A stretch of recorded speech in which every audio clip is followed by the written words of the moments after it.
Idsa na yun doon, no? Idsa. Lapit na lang po sa Idsa. Ayun, MRT na po yan, no? So, accessible. Hindi binabaha.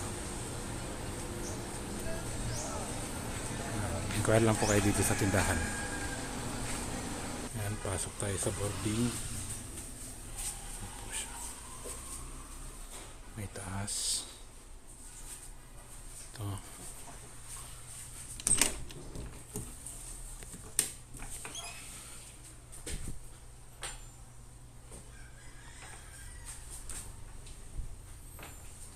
Kakabahante lang po ngayon.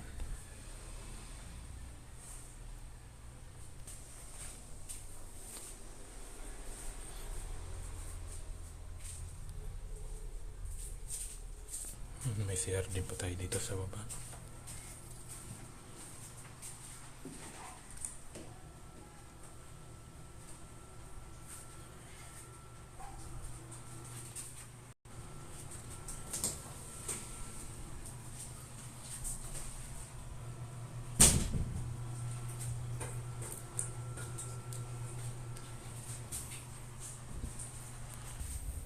Kat pa tayo sa taas. Ayan, may mga lagayan pala dito ng sapatos. Ayan, para sa lahat yan. Tayo. In case of fire, meron tayong magagamit.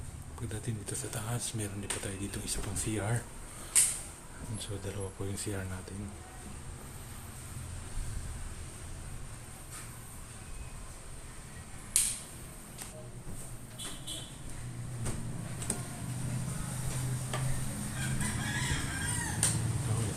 Dito, kakabahante lang din ngayon. So, lilinisan pa.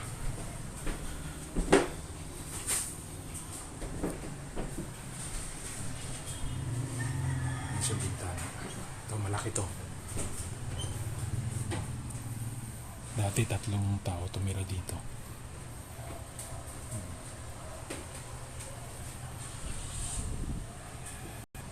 Dito, meron pa dito isa.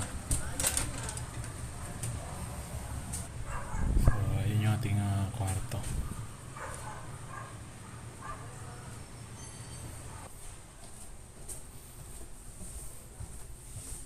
Meron tayong mga gamit in case of fire.